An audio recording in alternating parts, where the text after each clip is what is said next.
जादुई आम का पेड़।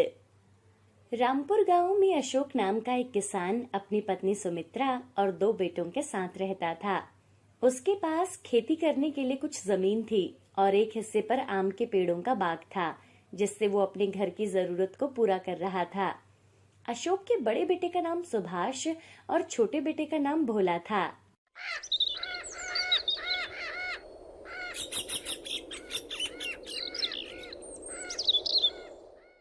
भोला बेटा, फसल को पानी लगाना है। सुभाष को भी बोल दे, दोनों जाकर पूरे खेतों में पानी लगा दो। पिताजी, भैया तो सुबह ही कहीं चले गए हैं। आप चिंता मत करो, मैं अभी जाकर खेत में फसल को पानी दे देता हूँ। ठीक है बेटा, तू जा और पानी लगा दे। सुभाष घर आएगा तो मैं उसे भी खेत में भेज दूंगा, ठीक है?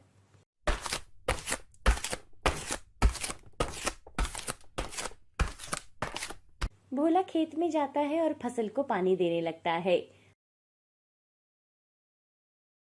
सुबह से शाम हो गई थी, लेकिन सुभाष अभी तक घर नहीं लौटा था। ये सुभाष पूरा दिन अपने दोस्तों के साथ घूमता रहता है।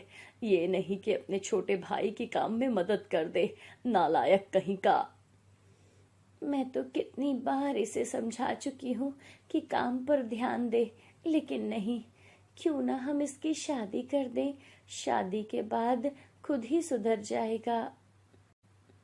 भोला बहुत मेहनती और ईमानदार था, वहीं दूसरी तरफ सुभाष बहुत ही चालाक और आलसी था। अशोक की तबीयत ज्यादातर खराब रहती थी, इसलिए वो अपने बड़े बेटे की शादी कर देता है। एक दिन अशोक की तबीयत इतनी ज्यादा खराब हो गई कि उसकी मृत्यु हो जाती है।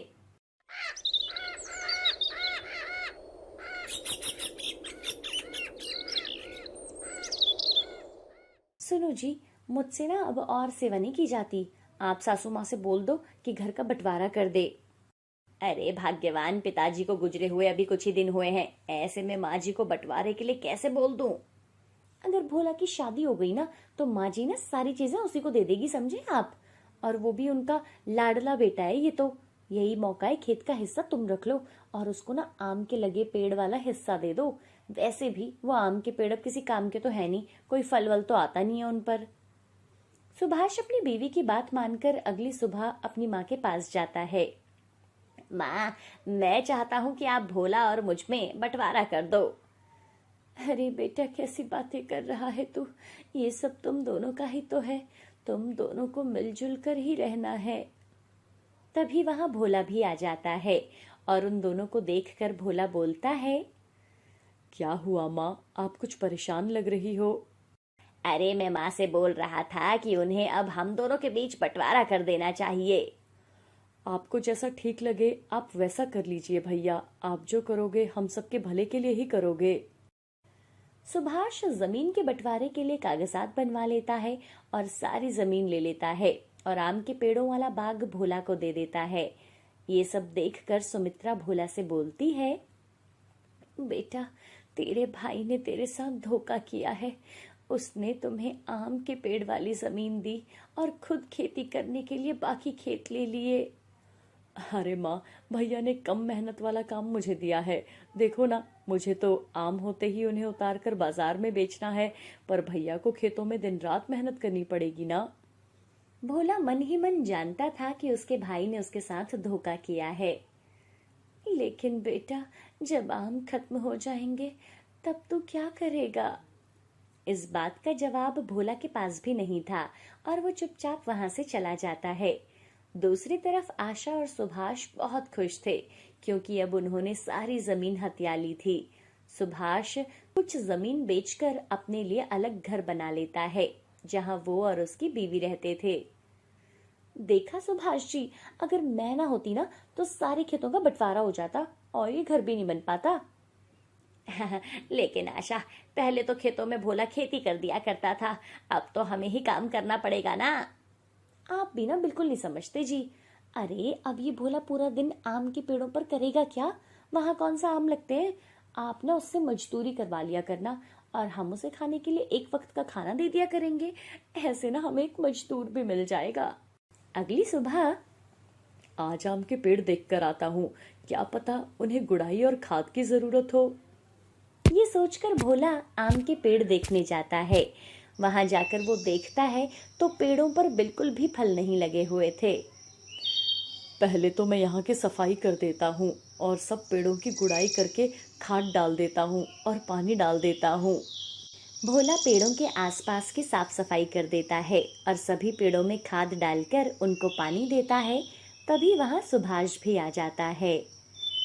अरे भोला, क्या कर रहा है? कुछ नहीं भैया, बस थोड़ी साफ सफाई कर रहा था। अरे मैंने तो ये जमीन तुझे तेरी भलाई के लिए दी है। जैसे ही फल आएंगे तो उन्हें बेचकर खूब पैसे कमा सकता है, और तू चाहे तो मेरे साथ मेरे खेतों में काम भी करवा सकता है। हाँ भैया, क्यों नहीं, मैं आपके साथ खेतों में काम करवा दूंगा। चल ठीक है, फिर तो कल सुबह ही खेत में आ जाना, हमें खेत की जुताई करनी है। अगली सुबह भोला खेतों में आ जाता है और काम करने लगता है, और सुभाष घर में आराम से सो रहा था। अरे अब तक तो भोला ने खेत की जुताई कर दी होगी, एक बार जाकर दिखाता हूँ। सुभाष अपने खेत में जाता है तो वहां भोला काम कर रहा था। अरे वाह, इसने तो पूरे खेत की जुताई कर ली। वाह, आशा ने भी क्या दिमाग लगाया, फ्री में नौकर भी मिल गया और जमीन भी। अरे भैया, क्या हुआ, बहुत देर कर दी आपने आने में। अरे हाँ, वो मुझे कुछ और काम था तो मैं वहीं गया था, बस अभी थक हार कर आया हूँ। अच्छा, तू ये काम खत्म कर दे, मुझे ना मेरी तबीयत कुछ ठीक नहीं लग रही, मैं थोड़ा आराम करना चाहता हूँ। ठीक है भैया, आप आराम करो। और फिर सुभाष घर आकर एक चारपाई पर लेटकर आराम करने लगता है, और भोला अकेला ही खेतों की जुताई करता है। अब रोज भोला पहले अपने आम के पेड़ों को पानी देता, फिर सुभाष के खेतों में काम करता। बेटा, ये तो क्या कर रहा है? उस सुभाष के खेतों में तू क्यों काम करने जाता है? तुझे पता है ना वो कैसा है। तो क्या करूँ माँ, मेरे पास तो कोई खेत नहीं है, ऊपर से आम के पेड़ों पर भी अभी तक कोई फल नहीं लगे हैं। दूसरी तरफ आशा और सुभाष बहुत खुश थे कि उनकी सभी साजिशें सफल हो रही थी। ऐसे ही दिन बीत रहे थे। एक रोज भोला खेतों में काम करने के बाद जब आम के पेड़ों के पास जाता है तो भोला देखता है कि वहां एक चिड़िया गिरी हुई थी। अरे क्या हुआ इस चिड़िया को, इसे तो बहुत चोट आई है। भोला उस चिड़िया को उठाता है और अपने साथ अपने घर ले जाता है और उसके जख्मों पर दवाई लगाता है। अब तुम जल्द ही ठीक हो जाओगी, चलो मैं तुम्हें अभी खाना दे देता हूँ। भोला उसे खाने के लिए गेहूं के दाने डालता है। अगली सुबह जब वो चिड़िया बिल्कुल ठीक हो जाती है तो भोला उसे अपने आम के बगीचे में ले जाता है। ये लो चिड़िया रानी, अब तुम यहाँ आराम से उड़ सकती हो। भोला उस चिड़िया को उड़ा देता है और वो चिड़िया उड़कर पेड़ पर चली जाती है और बहुत ही मीठे स्वर में चहचहाने लगती है। अरे वाह, कितना अच्छा लग रहा है इसकी ये मधुर आवाज सुनकर। उसके बाद भोला काम करने के लिए खेतों में चला जाता है। खेतों में काम खत्म करके भोला वापस अपने आम के बगीचे में आता है और देखता है कि उसके आम के पेड़ आम से भरे पड़े थे। अरे ये क्या, यहाँ तो पहले एक भी आम नहीं था और आज इतने सारे आम, ये कैसे हो गया? इतने पके हुए आम, वो भी एक ही दिन में। इनको बाजार में बेच आता हूँ, माँ को जब ये बताऊंगा तो वो तो बहुत खुश होगी। भोला एक कपड़ा बिछाता है और आम उतार कर उस पर रखने लगता है।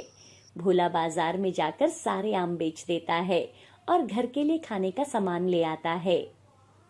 अरे बेटा, इतना सारा राशन, लेकिन हमारे पास तो पैसे नहीं थे। अरे माँ, बात ही कुछ ऐसी हुई है, आप भी सुनोगी तो खुश हो जाओगी। भोला सारी बात अपनी माँ को बताता है। बेटा, जिसका मन साफ होता है भगवान उसे कभी बेसहारा नहीं छोड़ता। मैं अभी खाना बना देती हूँ। सुमित्रा खाना बनाती है और वो दोनों खाना खाकर सो जाते हैं। सुबह भोला फिर से अपने आम के पेड़ों के पास जाता है। भोला देखता है कि वो चिड़िया वहीं बैठी हुई थी। अरे चिड़िया रानी, तुम यहीं हो? ये सब जादू तुमने किया है ना? तभी वो चिड़िया एक परी बन जाती है। तुम बहुत नेक दिल इंसान हो, इसलिए मैंने ये सभी आम के पेड़ जादुई आम के पेड़ बना दिए हैं। अब इनके आम कभी खत्म नहीं होंगे भोला। ये बोलकर वो परी अदृश्य हो जाती है। भोला बाजार जाकर एक ठेली किराए पर ले आता है और आम के पेड़ पर चढ़कर आम तोड़ने लगता है। आम से ठेली को भरकर वो बाजार में जाता है और पूरा दिन आम बेचता है। शाम को जब भोला आम बेचकर घर लौट रहा था तो उसे सुभाष मिलता है। अरे भोला, कहाँ घूम रहा है और आज काम पर क्यों नहीं आया? पता था ना कि आज खेत में बीज बोने थे। भैया, अब मैं आपके खेतों में और काम नहीं करूंगा। मैं अब बाजार में आम बेचा करूंगा। क्या? आम? आम कहाँ से आए? भैया, आपने ही तो मुझे आम का बाग दिया था, भूल गए आप? हाँ हाँ, मैंने ही तुझे आम का बाग दिया था। अरे तेरी भलाई के लिए ही तो दिया था। बस करो भैया, अगर आप सच में मेरी भलाई चाहते तो आप मुझसे अपने खेतों में मजदूरी न करवाते, बल्कि मुझे भी खेतों में हिस्सा देते। ऐसा बोलकर भोला वहां से चला जाता है। सुभाष को कुछ समझ नहीं आता और वो चुपचाप वहां से चला जाता है। अब रोज भोला जादुई आम के पेड़ों से जादुई आम तोड़ता और बाजार में बेचता। उसके आम बहुत मीठे थे और देखते ही देखते उसके सारे आम बिक जाते थे। हर रोज की तरह आज भी भोला आम बेचने गया। तभी उसके पास एक आदमी आता है। अरे भाई, कहाँ से खरीद कर लाते हो इतने मीठे आम? मेरे खुद के आम के पेड़ हैं, आप बताइए आपको कितने आम चाहिए? अगर तुम्हारे पास इतने आम हैं तो तुम सभी मुझे बेच दिया करो। आपको कितने किलो आम चाहिए? देखो भाई, मैं एक कंपनी में मैनेजर हूँ और हम फलों का रस निकाल कर बाजार में बेचते हैं, इसलिए हमें फल चाहिए होते हैं। तुम कल से मुझे अपने आम बेच दिया करना। उसकी बात सुनकर भोला बहुत खुश हो जाता है। अब भोला रोज बहुत सारे आम तोड़कर उस कंपनी वाले को बेच देता था और जैसे ही वो आम तोड़ता वहां और आम लग जाया करते थे। कुछ ही समय में भोला बहुत धनी बन जाता है और वो गांव के लोगों की मदद भी किया करता था। भोला की सफलता को देखकर सुभाष को अपने किए पर बहुत अफसोस होता है। काश मैं भोला से अलग ना होता तो आज मैं भी वो आम बेचता और उसकी तरह अमीर हो जाता। दोपहर का समय था और मोहन आराम कर रहा था। मोहन, अरे ओ मोहन, घर पर है क्या? 16 साल की नंदनी आंगन में बैठकर स्कूल का काम कर रही थी। काका, पिताजी आराम कर रहे हैं, उनकी तबीयत आजकल ठीक नहीं रहती। आप रुकिए, मैं अभी उनको बुलाकर लाती हूँ। पिताजी, बाहर कोई आया है, आपको बुला रहे हैं। मोहन बाहर आता है। अरे मोहन, एक घड़ा चाहिए था। जी भैया, अभी दे देता हूँ। मोहन एक घड़ा उठाकर उस आदमी को दे देता है और उससे पैसे ले लेता है। ये है रामपुर गांव, जहां मोहन नाम का एक गरीब कुम्हार अपनी पत्नी गायत्री और बेटी नंदनी के साथ रहता था। मोहन एक कुम्हार था और घड़े बनाकर उन्हें गांव में बेचा करता था। इस काम में गायत्री भी अपने पति की मदद किया करती थी। कुछ समय से मोहन बीमार रहता था, जिसकी वजह से अब वो गांव में जाकर घड़े नहीं बेच पाता था। अब गायत्री ही घड़े बनाकर उन्हें बेचा करती। जितने पैसे वो कमाती वो सब मोहन की दवाई में ही खर्च हो जाया करते थे। इस कारण घर की स्थिति भी काफी खराब थी। एक दिन गायत्री गांव के चौराहे पर घड़े बेच रही थी। तभी नंदिनी भागती हुई अपनी माँ के पास आती है। माँ जल्दी चलिए, अचानक से पिताजी की तबीयत बहुत खराब हो गई है। अरे क्या कह रही है बेटा, सुबह तक तो ठीक थे, चल जल्दी चलते हैं। माँ आप जाओ, मैं ये सारे घड़े उठाकर घर आती हूँ, ठीक है? गायत्री भागती हुई घर पहुँचती है और देखती है कि उसका पति चारपाई पर बेजान पड़ा होता है। उसके माथे पर गीली पट्टी रखी हुई थी। क्या हुआ जी आपको? आप ठीक तो हो ना? चलो हम डॉक्टर के पास चलते हैं। गायत्री, तुम नंदनी का ध्यान रखना, मेरी जिंदगी का अब कोई भरोसा नहीं है। आप ऐसा क्यों बोल रहे हैं जी? कुछ नहीं होगा आपको, रुको मैं अभी डॉक्टर को बुलाती हूँ। गायत्री डॉक्टर को लेकर आती है, लेकिन उनके आने से पहले ही मोहन की आंखें हमेशा के लिए बंद हो जाती हैं। आप चिंता मत करो, देखो डॉक्टर आ गए हैं। डॉक्टर साहब देखिए ना, इनको क्या हो गया है, ये आंखें क्यों नहीं खोल रहे हैं? डॉक्टर मोहन को चेक करता है। माफ करना, अब ये इस दुनिया में नहीं रहे। गायत्री जोर जोर से रोने लगती है और सब लोग मोहन के घर इकट्ठा हो जाते हैं। इतने में नंदिनी भी घड़े लेकर अपने घर पहुंचती है और अपनी माँ को रोता देख उसके हाथों से घड़े छूट जाते हैं। पिताजी, पिताजी, आप हमें छोड़कर नहीं जा सकते। गायत्री और नंदिनी मोहन के जाने से बिल्कुल टूट जाते हैं। मोहन का अंतिम संस्कार किया जाता है। ऐसे ही कुछ दिन बीत जाते हैं। घर में खाने के लिए अब अनाज नहीं था। गायत्री सेठ से कुछ पैसे उधार लेने जाती है। देख गायत्री, मैं अभी तुम्हें पैसे इसलिए दे रहा हूँ क्योंकि तेरे पति ने पहले भी मुझसे उधार लिया है। अब मैं तुम्हें पैसे न देकर उसकी आत्मा को दुखी नहीं करना चाहता, लेकिन तुम्हें 1 साल के अंदर मेरे सारे पैसे चुकाने होंगे। सेठ जी, मैं मेहनत करके आपकी पाई पाई चुका दूंगी। गायत्री फिर से घड़े बनाने के काम में लग जाती है। नंदिनी बेटा, मैं जंगल से मिट्टी लेने जा रही हूँ, तो जल्दी स्कूल जाने के लिए तैयार हो जा। माँ, आप अकेले मिट्टी कैसे लेकर आओगी? चलो, मैं आपके साथ चलती हूँ। नहीं बेटा, तू समय पर स्कूल जा, तेरी 12वीं की पढ़ाई है, ये सब मैं देख लूंगी। ऐसा बोलकर गायत्री मिट्टी लेने जंगल खुद ही अकेले चली जाती है। इधर नंदिनी भी स्कूल के लिए तैयार हो जाती है। माँ, इतनी भारी मिट्टी कैसे उठाएगी? ऐसा करती हूँ, पहले भागकर जाकर माँ को मिट्टी उठवा देती हूँ, फिर वहीं से स्कूल के लिए निकल जाऊंगी। नंदिनी अपनी माँ के पास जाती है और देखती है कि गांव का सेठ और उनका मुंशी उनकी माँ के पास खड़े थे। अरे, तुम गांव की मिट्टी उठाकर उसके घड़े बना रही हो? गांव की मिट्टी खत्म करनी है क्या? सेठ जी, 1 टोकरी मिट्टी ही लेकर जा रही हूँ, और ये तो कितने समय से यहीं से मिट्टी ले जाया करते थे। तुम्हारी हिम्मत कैसे हुई सेठ जी के सामने जुबान खोलने की? अरे रोज रोज 1 टोकरी मिट्टी उठती गई तो पता भी है साल भर में कितनी मिट्टी उठ जाएगी। तेरा पति कहीं से भी लेता हो, लेकिन अब तू यहाँ से मिट्टी नहीं उठाएगी, समझी तू? चल भाग यहाँ से। मुंशी टोकरी पर पैर मारता है और सारी मिट्टी गिरा देता है। माँ, क्या हुआ आपको? लो, आ गई माँ की बेटी। अरे बेटा, तुम यहाँ क्या कर रही हो? तुम स्कूल क्यों नहीं गई? इसे भी अपने साथ कुछ काम धंधा सिखा दे। स्कूल जाकर कौन सा कलेक्टर बनेगी ये? और हाँ, आज के बाद यहाँ से मिट्टी उठाई तो मुझसे बुरा कोई नहीं होगा, समझी? तभी सेठ और मुंशी वहां से चले जाते हैं। माँ, मैंने बोला था ना कि मैं आपके साथ चलती हूँ। तुम स्कूल क्यों नहीं गई? देख नंदिनी, अगर तू सच में सब कुछ ठीक करना चाहती है ना बेटा, तो मन लगाकर पढ़ना होगा, नहीं तो ये गांव के अमीर लोग हमें जीने नहीं देंगे। माँ, मैं बड़ी होकर गरीबों के लिए कुछ करूंगी। जो लोग अमीर होकर गरीबों के साथ अत्याचार करते हैं, मैं उनके लिए इंसाफ करूंगी। नंदिनी की माँ नंदिनी को गले से लगा लेती है। नंदिनी की आंखों में अपने पिता की यादें और संघर्ष का संकल्प साफ दिखाई दे रहा था। माँ, आप अब घर जाओ, मैं स्कूल जाती हूँ। ऐसा बोलकर नंदिनी अपने स्कूल चली जाती है। इधर गायत्री दूसरे गांव में जाकर पहाड़ी से मिट्टी लाती है। दोपहर तक पहाड़ी से मिट्टी लाते लाते गायत्री की कमर झुक गई थी।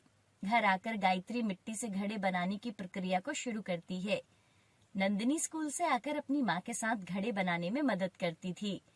नंदिनी सुबह सुबह अपनी माँ के साथ दूसरे गांव की पहाड़ी से मिट्टी लाती और फिर स्कूल जाती थी, और स्कूल से आकर वो फिर से अपनी माँ के साथ घड़े और बाकी मिट्टी के बर्तन बनवाती थी।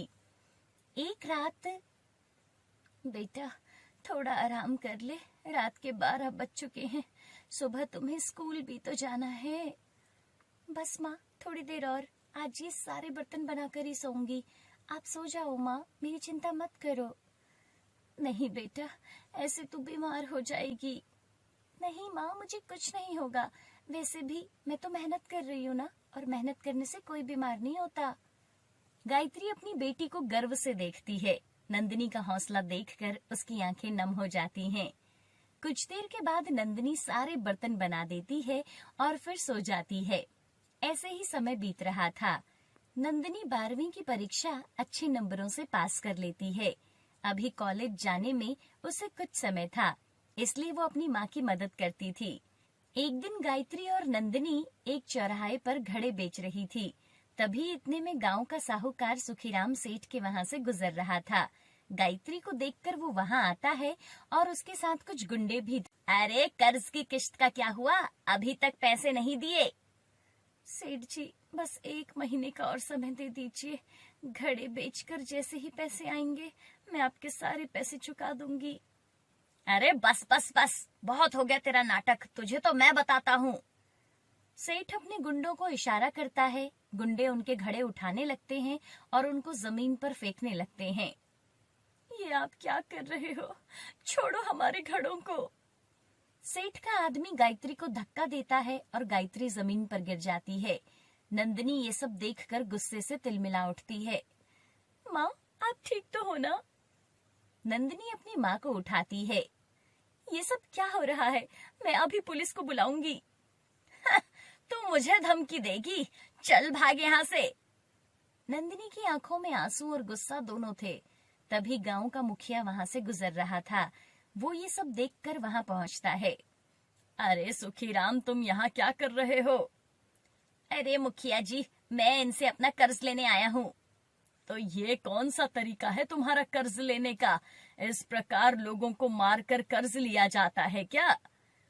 अरे मुखिया जी, इसके लिए मैं माफी चाहता हूँ, पर आप ही बताइए, 2 साल हो गए हैं, इसने आज तक मेरा कर्ज देने का नाम नहीं लिया। मुखिया जी, मुझे तो बस अपना उधार चाहिए। मुखिया जी, आप तो जानते हैं कि मैं किन परिस्थितियों से गुजर रही हूँ। मैंने सेठ जी का कर्ज देने से कभी मना नहीं किया। बस मुझे थोड़ा और समय दे दीजिए, मैं जल्द ही सारा कर्ज चुका दूंगी। ठीक है, मैं तुम्हें 1 साल का और समय दिलवा देता हूँ। 1 साल के अंदर तुम सुखीराम का सारा कर्ज चुका देना, ठीक है? बहुत बहुत शुक्रिया मुखिया जी। सुखीराम मुखिया के इस प्रकार विरोध करने से डर जाता है, इसलिए वो गुस्से में बड़बड़ाता हुआ वहां से चला जाता है। गायत्री और नंदिनी टूटे हुए घड़े लेकर अपने घर पहुंचते हैं। नंदिनी घर के अंदर बैठकर अपने पिता की तस्वीर देख रही थी। मुझे माफ कर दे नंदिनी, अगर आज तेरे पिताजी जिंदा होते तो ये सब दिन न देखने पड़ते। तुम्हारे पिता ने तुम्हारे लिए कितना कुछ सोचा था। वो तुम्हें खूब पढ़ाना लिखाना चाहते थे मेरी बच्ची। माँ, मैं अब खूब पढ़ूंगी और इतनी बड़ी अफसर बनूंगी कि किसी गरीब को कभी किसी सेठ से भीख न मांगनी पड़े। गायत्री अपनी बेटी को देखकर भावुक हो जाती है। नंदिनी उसी रात से मेहनत से पढ़ाई करने का संकल्प लेती है। अब वो दिन में अपनी माँ के घड़े बनवाने में मदद करती और बाकी के समय पढ़ाई करती। रात में भी पूरी पूरी रात वो पढ़ाई करती थी। उसकी आंखों में एक सपना था जिसे अब वो हर हालत में पूरा करना चाहती थी। अब नंदिनी कॉलेज की पढ़ाई के साथ साथ सरकारी नौकरी की भी तैयारी करने लगी थी और साथ में वो अपनी माँ की मदद भी किया करती थी। एक दिन गायत्री मिट्टी से घड़े बना रही थी, तभी वो जमीन पर गिर जाती है। नंदिनी दौड़कर अपनी माँ के पास आती है। गायत्री का शरीर पूरी तरह से कांप रहा था। माँ जी, क्या हुआ आपको? गायत्री की आंखें बंद हो रही थी। नंदिनी उसे उठाकर बिस्तर पर लेटाती है। माँ, मैं अभी डॉक्टर को बुलाती हूँ। नंदिनी भागकर डॉक्टर के पास जाती है और उन्हें बुलाकर लाती है। डॉक्टर उसकी जांच करते हैं। इन्हें ठंड लगने की वजह से बुखार हो गया है। मैं ये दवाई दे रहा हूँ, कुछ समय पर देते रहना, ये जल्द ही ठीक हो जाएंगी। अब से आप कुछ नहीं करोगी माँ, मैं सब कुछ देख लूंगी। लेकिन बेटा, तुम्हें तो पढ़ाई करनी है, तुम्हारी पढ़ाई का नुकसान भी तो होगा। माँ, मुझ पर भरोसा रखिए, मैं सब कुछ संभाल लूंगी।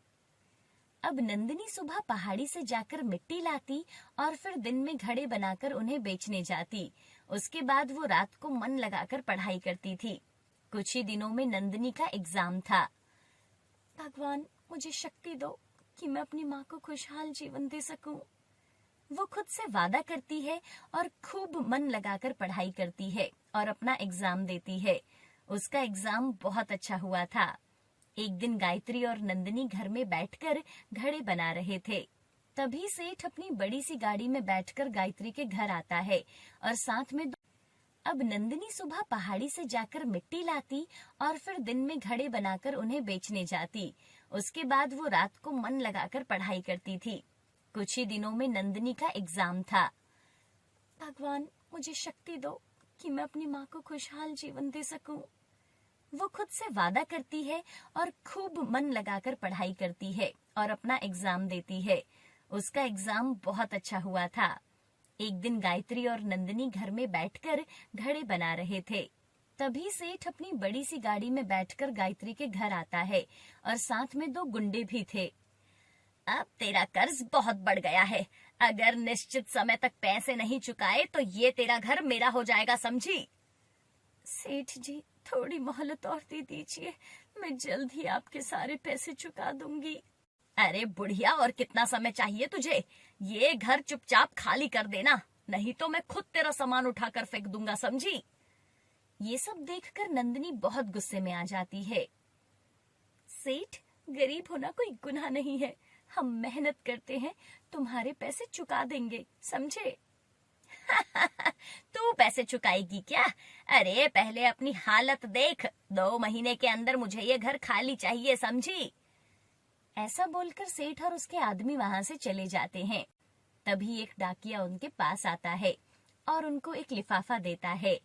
वो कांपते हाथों से वो लिफाफा खोलती है। उसकी आंखें चमक उठती हैं। नंदिनी का उस नौकरी में सिलेक्शन हो गया था। आखिर उसकी मेहनत रंग लाई थी। माँ, माँ, मैंने कर दिखाया। पिताजी का सपना पूरा हो गया, माँ। वो खुशी से फूट फूट कर रोने लगते हैं। 2 महीने के बाद नंदिनी बड़ी सी गाड़ी में बैठकर गांव लौटती है। अब वो एक सरकारी अधिकारी बन चुकी थी। गांव वाले उसे देखकर हैरान रह जाते हैं। तूने अपना वादा पूरा कर दिया मेरी बच्ची। गांव वाले नंदिनी की सफलता से बहुत खुश थे। सुखीराम सेठ, जो कभी नंदिनी का अपमान करता था, अब उससे हाथ जोड़कर माफी मांगता है। नंदिनी मैडम, मुझे माफ कर दो। अब मैं कभी किसी का बुरा नहीं करूंगा। गरीबों का अपमान कभी मत करना, क्योंकि किस्मत कभी भी पलट सकती है। नंदिनी अब गांव के लिए काम करने लगी थी। उनके गांव में एक उसने अस्पताल बनवाया जिसमें लोगों का मुफ्त इलाज होता था। उसके बाद नंदिनी ने गांव में एक स्कूल खुलवाया और पानी की व्यवस्था शुरू करवाई।